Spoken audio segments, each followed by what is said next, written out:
We're living in remarkable times. It's a time of great change that brings many spiritual challenges coupled with an equal number of spiritual opportunities. If we ever needed proof that we're all in this together, we now have it. Everything is interconnected and there are wheels within wheels. These wheels within wheels are both physical and metaphysical in nature. We are living in the times that are occultly referred to as being the battle of the changeover. The global pandemic that is the spread of COVID-19 is just one element in this battle. To be more objectively aware and to understand the real or spiritual meaning of what is occurring in the world today with all the upheaval being generated from COVID-19, we need to be more aware of the bigger picture.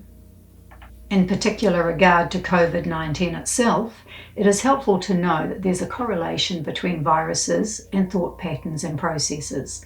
The first thing we need to be aware of, both as individuals and as a collective, is that we have to quickly learn to think differently, have different thought patterns and processes, and to upgrade our capacity to think.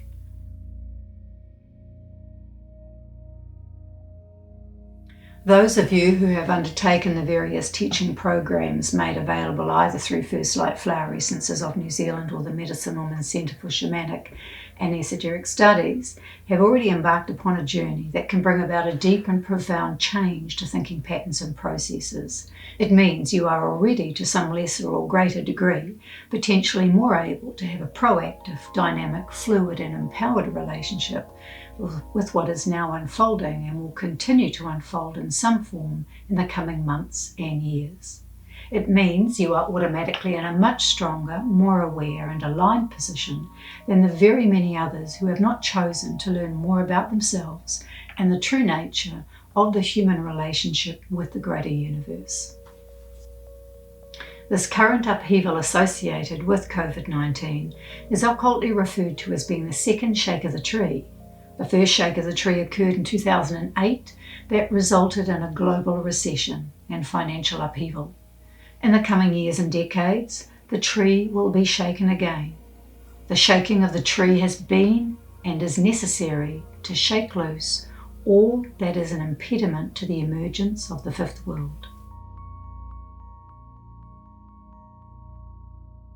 The fifth world in this sense is a reference to the ancient esoteric tradition that there has been 4 other cycles of creation and destruction which mark the evolution of life on the planet. These cycles of creation and destruction are sometimes referred to as being the legend of the 5 suns. These 5 worlds have a correlation to the 5 divisions of the hypotenuse of the Pythagorean triangle. We're now entering into the 5th world of the next phase of evolution on Earth. The ancient mystery traditions of the House of the Bee made available through First Light Flower Essences of New Zealand and the Medicine Woman Centre for Shamanic and Esoteric Studies are all nature-based and work with the First Light medicine wheel. They are timeless and ageless and are the recontextualized mystery teachings that have been given out in part to help humanity transition into the fifth world with less birth pains than would otherwise have been the case. The fifth world and its new race of people who will populate it have to be born. They have to physically emerge like a newborn infant does from the birth canal of the mother.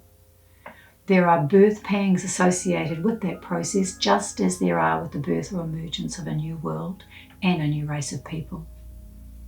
This race is the one people, the one tribe, who are universal and inclusive in their outlook and behaviour. What the planet and its people have been seeing, are seeing, and will continue to see and experience are the birth pangs of the emergence of the fifth world, and the emergence and appearance of the new race of people who will populate it. These birth pangs can be quite intense, as this birthing is also occurring at the same time as the age of Pisces draws to a close, and the age of Aquarius increasingly makes its influence and energies felt.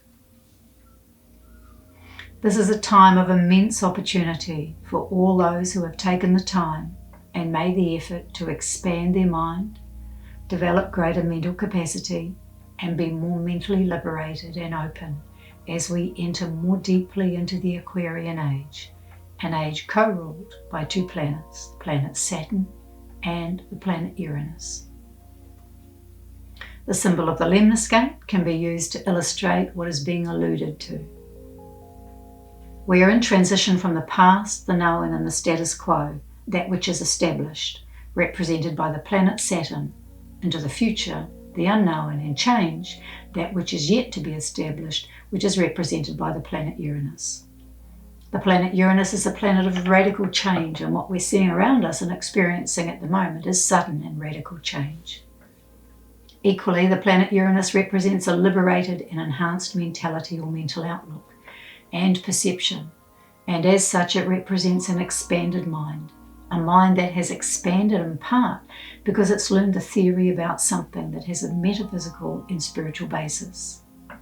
The planet Saturn represents the practical application of that theory in everyday life, so we can deal with the unknown and work constructively by taking advantage of the sudden changes. This ability to practically apply the theory works to expand the mind and further liberate one's mental outlook.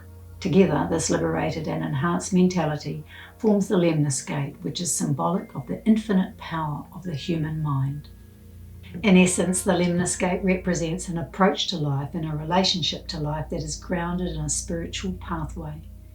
This pathway being the recontextualized teachings of the ancient mystery tradition, a tradition that is nature-based and nature-oriented.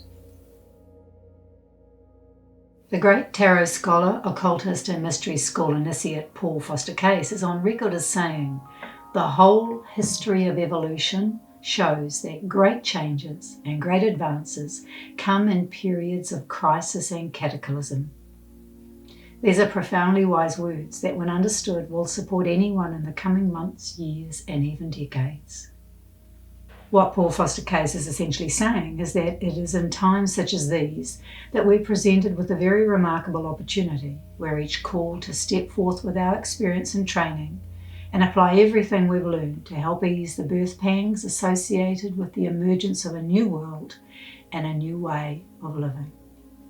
It is now time to demonstrate that we can hold the centre and meet situations from an informed and empowered, proactive place, and not from a place of confusion, panic or fear. It is time for us to step fully into our destiny and demonstrate that the teachings are no longer just a theory.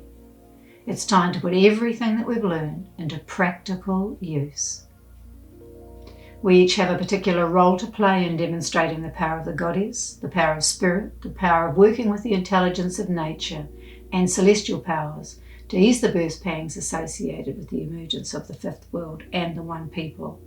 It is time that we each stand for and embody universality and inclusivity as we are all in this together.